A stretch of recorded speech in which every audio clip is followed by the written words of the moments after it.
Hi, എല്ലാവർക്കും നമസ്കാരം. Welcome to AIMS vlog. ഇന്ന് ഞാൻ നിങ്ങളുടെ മുൻപിൽ ഒരു ഗുഡ് ന്യൂസുമായിട്ടാണ് വന്നിരിക്കുന്നത്. കഴിഞ്ഞ വീഡിയോയിൽ നമ്മൾ മിനിസ്ട്രി ഓഫ് ഹെൽത്തിന്റെ കീഴിൽ നഴ്സസ് വേക്കൻസിയാണ് റിപ്പോർട്ട് ചെയ്യുന്നതെങ്കിൽ ഇന്ന് മിനിസ്ട്രി ഓഫ് എഡ്യൂക്കേഷന്റെ കീഴിൽ ടീച്ചേഴ്സ് വേക്കൻസി റിപ്പോർട്ട് ചെയ്തിരിക്കുന്നു. അപ്പോ ഡീറ്റെയിൽസിലേക്ക് പോകുന്നതിന് മുൻപായിട്ട് ചാനൽ ആദ്യമായിട്ടാണ് കാണുന്നതെങ്കിൽ സബ്സ്ക്രൈബ് ചെയ്യാനും വീഡിയോ ഇഷ്ടമായ ലൈക്ക് ചെയ്യാനും മാക്സിമം ഷെയർ ചെയ്യാനും നിങ്ങൾ മറക്കരുത്. സോ നമുക്കിനി വീഡിയോയിലേക്ക് പോകാം. ഈ വീഡിയോയിൽ പ്രധാനമായും നമ്മൾ ഡിസ്കസ് ചെയ്യുന്നത് 3 കാര്യങ്ങളാണ്. അതില് ഒന്നാമത്തേത്, ഇപ്പോൾ മിനിസ്ട്രി ഓഫ് എഡ്യൂക്കേഷന്റെ അണ്ടറിൽ ഏതൊക്കെ സബ്ജക്റ്റിനാണ് ആപ്ലിക്കേഷൻ ഇൻവൈറ്റ് ചെയ്തിരിക്കുന്നത്. 2, എങ്ങനെയാണ് താല്പര്യമുള്ള കാൻഡിഡേറ്റ്സ് എങ്ങനെയാണ് ആപ്ലിക്കേഷൻ അയക്കേണ്ടത്. 3, ചെറിയൊരു ഇന്റർവ്യൂ ടിപ്സ്. സോ വീഡിയോ ഒട്ടും തന്നെ സ്കിപ്പ് ചെയ്യാതെ നിങ്ങൾ കാണുക. അപ്പൊ നമുക്ക് ആദ്യത്തേത്, എങ്ങനെയാണ് വേക്കൻസി, ഏതൊക്കെ സബ്ജക്റ്റിനാണ് വേക്കൻസി എന്നുള്ളത് വ്യാസിനോട് ചോദിക്കാം. വ്യാസ, ഇപ്പൊ സബ്ജക്ട് ഏതൊക്കെയാണ് റിപ്പോർട്ട് ചെയ്തിരിക്കുന്നത്? ഇപ്പോൾ സബ്ജക്ട് റിപ്പോർട്ട് ചെയ്തിരിക്കുന്നത് 10 എണ്ണമാണ്. അതിനകത്ത് ഞാനൊന്ന് വായിക്കാം. First accounting, art and design, hospitality, BTech hospitality, creative art, business studies, economics, mathematics, chemistry, zen and primary. ഇത്രയാണ് ഇപ്പോൾ റിപ്പോർട്ട് ചെയ്തിരിക്കുന്നത്. പിന്നെ ഏറ്റവും പ്രധാനപ്പെട്ട ഒരു കാര്യം, ഇത് നെക്സ്റ്റ് അക്കാഡമിക് ഇയറിലേക്ക്, അതായത് 2024-2025 അക്കാഡമിക് ഇയറിലേക്കാണ് ഈ വേക്കൻസി ഇൻവൈറ്റ് ചെയ്തിരിക്കുന്നത്. പിന്നെ മിനിസ്ട്രി ഓഫ് എഡ്യൂക്കേഷന്റെ അണ്ടറിൽ ഒരു വലിയൊരു മാറ്റമാണ് വരാൻ പോകുന്നത്. അതായത് മെയ്യിലാണ് ഇനി അക്കാഡമിക് ഇയർ സ്റ്റാർട്ട് ചെയ്യുന്നത്. പണ്ട് ഓഗസ്റ്റിലായിരുന്നു അക്കാഡമിക് ഇയർ സ്റ്റാർട്ട് ചെയ്തിരുന്നത്. എന്നാൽ ഇനി മുതൽ മെയ്യിലാണ് അക്കാഡമിക് ഇയർ സ്റ്റാർട്ട് ചെയ്യുന്നത്. അതുകൊണ്ട് തന്നെ ജനുവരി ലാസ്റ്റോ അല്ലെങ്കിൽ ഫെബ്രുവരി ആദ്യത്തെ ആഴ്ചയോ ഇന്റർവ്യൂ ഉണ്ടാകും. ഉടൻ തന്നെ അപ്പോയിന്റ്മെന്റും. കാരണം വളരെ ഫാസ്റ്റ് ആണ് ഇനിയുള്ള പ്രോസസ് എന്നാണ് മിനിസ്ട്രി ഓഫ് എഡ്യൂക്കേഷനിൽ നിന്ന് അറിയാൻ കഴിഞ്ഞത്. സോ താല്പര്യമുള്ള കാൻഡിഡേറ്റ്സ് ഒട്ടും മടിക്കേണ്ട, വേഗം തന്നെ ആപ്ലിക്കേഷൻ അയച്ചോളുക. ഇപ്പൊ നിങ്ങൾക്ക് ഡിസ്ക്രിപ്ഷൻ ബോക്സിൽ നിങ്ങൾക്ക് ഡീറ്റെയിൽസ് കിട്ടുന്നതാണ് ഏതൊക്കെ സബ്ജക്റ്റിനാണ് വേക്കൻസി റിപ്പോർട്ട് ചെയ്തിരിക്കുന്നത്. ഇനി നമുക്ക് നോക്കാം എങ്ങനെ വേണം ആപ്ലിക്കേഷൻ അയക്കാൻ എന്നുള്ളത്. അപ്പൊ കഴിഞ്ഞ വീഡിയോയിൽ നമ്മളൊരു വീഡിയോ ചെയ്തായിരുന്നു ടീച്ചേഴ്സ് വേക്കൻസിയുടെ, കഴിഞ്ഞ പ്രാവശ്യം റിപ്പോർട്ട് ചെയ്തത്. ആ വീഡിയോയിൽ വിനു തന്നെ ഡീറ്റെയിൽ ആയിട്ട് നിങ്ങൾക്ക് പറഞ്ഞു തന്നിട്ടുണ്ട് എങ്ങനെയാണ് നിങ്ങൾ ഇന്റർവ്യൂവിന് ആപ്ലിക്കേഷൻ അയക്കേണ്ടതെന്ന്. എങ്കിലും ഒരിക്കൽ കൂടി വിനു നിങ്ങൾക്ക് പറഞ്ഞു തരും എങ്ങനെയാണ് ഇന്റർവ്യൂവിനുള്ള പ്രൊസീജിയേഴ്സ്, ആപ്ലിക്കേഷൻ അയക്കാനുള്ള പ്രൊസീജിയേഴ്സ്. അപ്പൊ വിനു ഒന്ന് പറഞ്ഞു അതിന്റെ എങ്ങനെ ഡീറ്റെയിൽസ് ഒന്നുകൂടി ഒരു ഷോർട്ടാക്കി പറഞ്ഞു. പറഞ്ഞതുപോലെ കഴിഞ്ഞ വീഡിയോയിൽ നമ്മൾ ഡീറ്റെയിൽ ആയിട്ടൊരു ചെയ്തിട്ടുണ്ട്. അപ്പൊ ഞാനിപ്പം ജസ്റ്റ് ഒന്ന് ബ്രീഫായിട്ട് പറഞ്ഞുതരാം. അതെങ്ങനെയാന്ന് വെച്ച് കഴിഞ്ഞാൽ, നമ്മൾ ആദ്യം ചെയ്യേണ്ടത് എന്താന്ന് വെച്ച് കഴിഞ്ഞാൽ നല്ലൊരു ഏജൻസി ചൂസ് ചെയ്യുക എന്നുള്ളതാണ് നമ്മൾ ആദ്യം ചെയ്യേണ്ട കാര്യം.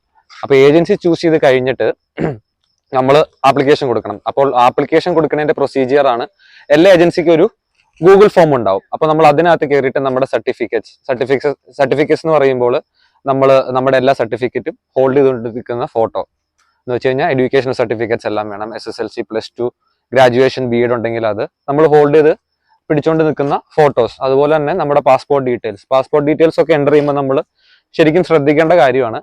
അപ്പൊ അത് കഴിഞ്ഞ് നമ്മൾ ഇതെല്ലാം അപ്ലോഡ് ചെയ്ത് ഏജൻസിക്ക് കൊടുത്തു കഴിയുമ്പോൾ അവരിത് മിനിസ്ട്രിക്ക് അയക്കും. അപ്പൊ അതിനകത്ത് മിനിസ്ട്രിയാണ് കാൻഡിഡേറ്റ്സിനെ ഷോർട്ട് ലിസ്റ്റ് ചെയ്യുന്നത്. എന്ന് വെച്ചാൽ ഇന്റർവ്യൂ പാനലിലേക്ക് വരാൻ പോകുന്ന കാൻഡിഡേറ്റ്സിനെ ഷോർട്ട് ലിസ്റ്റ് ചെയ്യുന്നത് മിനിസ്ട്രി ആയിരിക്കും. അപ്പോൾ നമ്മൾ ഇത് ചെയ്യുന്ന അനുസരിച്ചാണ്, എല്ലാവർക്കും ഷോർട്ട് ലിസ്റ്റ് ആവണമെന്നില്ല. അത് കുറെ ക്രൈറ്റീരിയാസ് മിനിസ്ട്രി പറയുന്നുണ്ട് അതിന് വേണ്ടിയിട്ടും. അപ്പൊ അതനുസരിച്ചാണ് മിനിസ്ട്രി ഷോർട്ട് ലിസ്റ്റ് ചെയ്യുക. അപ്പോൾ അത് കഴിഞ്ഞിട്ടാണ് മിനിസ്ട്രി മെയിൻ ഇന്റർവ്യൂവിന് എന്ന് വെച്ചാൽ ഷോർട്ട് ലിസ്റ്റ് ആയ കാൻഡിഡേറ്റ്സിനെ അവർ ഇന്റർവ്യൂവിലേക്ക് ക്ഷണിക്കുക. പിന്നെ ഇന്റർവ്യൂ പ്രൊസീജിയർ, ഇന്റർവ്യൂ കഴിഞ്ഞ ശേഷം അവർ സെലക്ടഡ് ആയിട്ടുള്ള കാൻഡിഡേറ്റ്സിന് ആദ്യം ചെയ്യുന്നത് അപ്പോയിന്റ്മെന്റ് നോട്ടീസ് അയക്കുകയാണ് ചെയ്യുന്നത്. അപ്പം ചാനലിൽ കുറെ നമുക്ക് കമന്റ്സ് വരുന്നുണ്ട്, അപ്പോയിന്റ്മെന്റ് ലെറ്റർ ഞങ്ങൾ ഇന്റർവ്യൂവിന് സെലക്ടഡ് എന്നിട്ട് ഞങ്ങൾക്ക് അപ്പോയിന്റ്മെന്റ് ലെറ്റർ വരുന്നില്ല, കുറെ 3-4 മാസമായി എന്നൊക്കെ പറഞ്ഞ് കുറെ എൻക്വയറീസ് വരുന്നുണ്ട്. അപ്പം നമ്മൾ മനസ്സിലാക്കേണ്ട മെയിൻ കാര്യം എന്താണെന്ന് വെച്ച് കഴിഞ്ഞാൽ, നമ്മൾ സെലക്ടഡ് ആയി എന്ന് വെച്ച് നമുക്ക് അപ്പോയിന്റ്മെന്റ് നോട്ടീസ് ഉടനെ കിട്ടണമെന്ന് നിർബന്ധമില്ല. കാരണം ഇവിടുത്തെ സബ്ജക്ട്സ് അല്ലെങ്കിൽ ടീച്ചേഴ്സിന്റെ റിക്വയർമെന്റ്സ് അനുസരിച്ച് മാത്രമാണ് മിനിസ്ട്രി അപ്പോയിന്റ്മെന്റ് നോട്ടീസ് പ്രൊവൈഡ് ചെയ്യുക. അപ്പോൾ അതാണ് പ്രധാനമായിട്ട് പറയാനുള്ളത്. അതാണ് മെയിൻ കാര്യങ്ങൾ. അപ്പൊ നിങ്ങൾക്ക് ഒരു ഐഡിയ കിട്ടിയിട്ടുണ്ടാവും ഏതൊക്കെയാണ് സബ്ജക്ട് വേക്കൻസി എന്ന്, എങ്ങനെയാണ് ആപ്ലിക്കേഷൻ അയക്കേണ്ടത് എന്നുള്ളത്. ഇനി ഇന്റർവ്യൂവിന്റെ ടിപ്സ് നമുക്ക് പറഞ്ഞുതരാം, എങ്ങനെയാണ് നിങ്ങൾ ഇന്റർവ്യൂവിന് ക്രാക്ക് ചെയ്യേണ്ടതെന്നുള്ളത്. സോ ഇനിയിപ്പോ നമ്മൾ നോക്കാൻ പോകുന്നത് എങ്ങനെയാണ് ഇന്റർവ്യൂ നിങ്ങൾക്ക് എളുപ്പത്തിൽ ക്രാക്ക് ചെയ്യാൻ പറ്റുന്നത് എന്നുള്ളതാണ്. സോ മോനിഷ പറഞ്ഞു തരും എങ്ങനെയാണ് ഇന്റർവ്യൂ ക്രാക്ക് ചെയ്യാൻ പറ്റുക എന്നുള്ളത്, ഏതൊക്കെ സ്റ്റെപ്സ് ആണ് ഇന്റർവ്യൂവിൽ നിങ്ങൾ ഫേസ് ചെയ്യേണ്ടി വരേണ്ടത് എന്നുള്ളത്. ഓക്കെ. സോ മോനിഷ, അപ്പൊ എങ്ങനെയായിരുന്നു മോനിഷ കാരണം റീസെന്റ് ആയിട്ട് ഇന്റർവ്യൂ അറ്റൻഡ് ചെയ്ത് വന്ന ടീച്ചറാണ് മോനിഷ, ഇംഗ്ലീഷ് ടീച്ചറാണ്. അപ്പൊ മോനിഷ പറഞ്ഞു തരും എങ്ങനെയാണ് നിങ്ങൾക്ക് ഏതൊക്കെ സ്റ്റെപ്സ് ആയിരുന്നു ഇന്റർവ്യൂ ബോർഡിൽ അവൾ ഫേസ് ചെയ്യേണ്ടി വന്നതെന്ന്. ഓക്കെ മോനിഷ, എങ്ങനെയായിരുന്നു interview? So first of all ഞാൻ പേഴ്സണൽ എക്സ്പീരിയൻസ് ഒന്ന് ഷെയർ ചെയ്യാം. ആദ്യമായിട്ടൊരു 3-4 മെമ്പേഴ്സ് അടങ്ങുന്ന ഒരു ഗ്രൂപ്പ് ആയിരിക്കും നമ്മൾ ഇന്റർവ്യൂ ചെയ്യുന്നത്. സോ ആദ്യം ജസ്റ്റ് നമ്മുടെ സർട്ടിഫിക്കറ്റ്സ് എല്ലാം അവരൊന്ന് ക്രോസ് ചെക്ക് ചെയ്യും. എപ്പോഴും ശ്രദ്ധിക്കുക, നമ്മൾ കൊണ്ടുപോകുമ്പോൾ നമ്മുടെ ഒറിജിനൽ സർട്ടിഫിക്കറ്റ്സ് നമ്മൾ കൊണ്ടുപോകണം. കാരണം അവർ നന്നായിട്ട് ഡീറ്റെയിൽ ആയിട്ട് അവർ ക്രോസ് എക്സാമിൻ ചെയ്യുന്നതായിരിക്കും. ഇൻ കേസ് നിങ്ങളുടെ കയ്യിൽ ഏതെങ്കിലും ഒരു സർട്ടിഫിക്കറ്റ് മിസ്സിംഗ് ആണെങ്കിൽ അവർ നിങ്ങളെ ഇന്റർവ്യൂ സെക്കൻഡ് പ്രൊസീജിയറിലേക്ക് അലോ ചെയ്യുന്നുണ്ടോ? ഇല്ല. ഓക്കെ. അപ്പൊ നിങ്ങളത് പ്രത്യേകം ശ്രദ്ധിക്കുക. മാർക്ക് ലിസ്റ്റ്, സർട്ടിഫിക്കറ്റ്സ് ഒറിജിനൽ നിങ്ങളുടെ കയ്യിൽ നിർബന്ധമായും ഉണ്ടായിരിക്കണം. ഓക്കെ. സെക്കൻഡ് സ്റ്റെപ്പ് എന്തായിരുന്നു മനുഷ്യ? സോ അതെല്ലാം ക്രോസ് ചെക്ക് ചെയ്തതിനു ശേഷം അവർ നമ്മുടെ സബ്ജക്ട് നോളജ് മെഷർ ചെയ്യാനായിട്ടുള്ള ക്വസ്റ്റ്യൻസ് ചോദിക്കും. സോ എന്റെ സബ്ജക്ട് ഇംഗ്ലീഷ് ആയിരുന്നു, നിങ്ങളുടെ സബ്ജക്ട് ഏതാണോ അതിന് നമുക്ക് ഓഫ് കോഴ്സ് നമ്മുടെ കണ്ടന്റ് നോളജ് അവർ ചെക്ക് ചെയ്യുന്നതായിരിക്കും. സോ അതിന് വെൽ പ്രിപ്പയർഡ് ആയിട്ട് വേണം നമ്മൾ പോകാൻ. സബ്ജക്ട് റിലേറ്റഡ് ക്വസ്റ്റ്യൻസ് എന്തായാലും നിങ്ങൾക്ക് ഫേസ് ചെയ്യാം. പിന്നെ സെക്കൻഡ് ആയിട്ട് വരുന്നത് നമ്മൾ ICT റിലേറ്റഡ് ക്വസ്റ്റ്യൻസ്. കാരണം ഇവിടെ കൂടുതലും അങ്ങനെ ഒരു ഫോക്കസ്ഡാണ് ഇവിടുത്തെ അക്കാഡമിക്സ് പോകുന്നത്. അതുകൊണ്ട് ICT ടൂൾസ്, എസ്പെഷ്യലി നമ്മൾ ഗൂഗിളിൽ യൂസ് ചെയ്യുന്ന കുറെ ടൂൾസ് ഉണ്ട്, നമ്മുടെ ടീച്ചിങ് പ്രോസസ് ഈസി ആക്കുന്ന കുറെ ടൂൾസ്. അതിനെക്കുറിച്ച് ബേസിക് നോളജ് നമുക്ക് എപ്പോഴും ഉണ്ടായിരിക്കണം. അത് അവർ ചെക്ക് ചെയ്യുന്നതായിരിക്കും.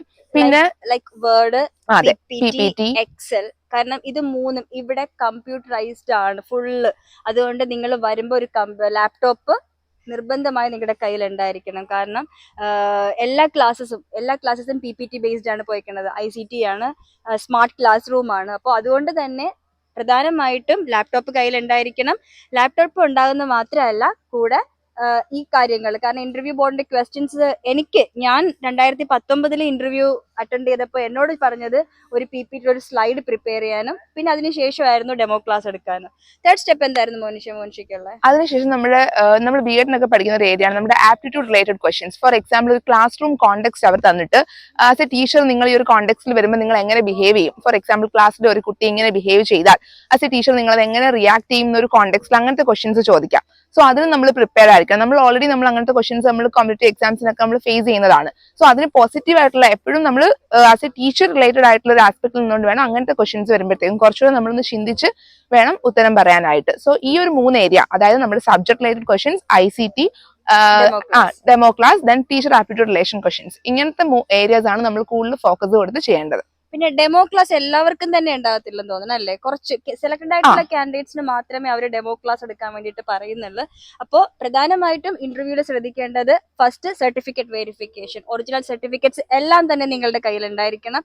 സെക്കൻഡ്, നിങ്ങളുടെ സബ്ജക്റ്റുള്ള കണ്ടന്റ് അവർ ചെക്ക് ചെയ്യുക. അപ്പൊ നിങ്ങൾക്കൊരു ഹെൽപ്പ് ചെയ്യാനായിട്ട് എനിക്ക് പറ്റുകയെന്നുള്ളത്, ഞാൻ നമ്മുടെ IGCSEയിൽ ഇവിടെ ഫോളോ ചെയ്യുന്ന സിലബസിന്റെ ഒരു ലിങ്ക് നമ്മുടെ ചാനലിന്റെ വീഡിയോയുടെ ഡിസ്ക്രിപ്ഷൻ ബോക്സിൽ കൊടുക്കുക. അപ്പൊ നിങ്ങൾക്ക് നിങ്ങളുടെ സബ്ജക്ട് ഏതാണെന്നുള്ളത് ക്ലിക്ക് ചെയ്ത് പിന്നെ ഡൗട്ട് ഉണ്ടെങ്കിൽ കമന്റ് ബോക്സിൽ ചോദിച്ചാൽ ഞാൻ നിങ്ങൾക്ക് ക്ലാരിഫൈ ചെയ്ത് തരുന്നതാണ്. മൂന്നാമത് PPT പ്രസന്റേഷൻ, അതുപോലുള്ള കാര്യങ്ങൾ ICT ബേസ്ഡ് ലേണിംഗ് ആണ് ഇവിടെ. അതുകൊണ്ട് അത് പ്രിപ്പയർ ചെയ്യാനായിട്ട് അറിഞ്ഞിരിക്കണം. 4, ഡെമോ ക്ലാസ്സിന് വേണ്ടിയിട്ട് നിങ്ങൾ തന്നെ ഒരു ടോപ്പിക്ക് സെലക്ട് ചെയ്ത് പോവുക. പിന്നീട് ഇത്രയുമാണ്. പിന്നെ നിങ്ങൾ സെലക്ട് ചെയ്യുന്ന ടോപ്പിക് തന്നെ വേണമെന്നില്ല. സംടൈംസ് അവർക്ക് ഇപ്പൊ എന്നോട് ഒരു ഇഷ്ടമുള്ള ടോപ്പിക് എടുക്കാൻ വേണ്ടി പറഞ്ഞിരുന്നു, പക്ഷെ എൻ്റെ ഒരു ഫ്രണ്ടിന് അവരൊരു ടോപ്പിക്ക് കൊടുത്തിട്ടാണ് ക്ലാസ് എടുക്കാൻ വേണ്ടി പറഞ്ഞത്. So it depends on the interview board. So നിങ്ങൾ പ്രത്യേകം ശ്രദ്ധിക്കുക.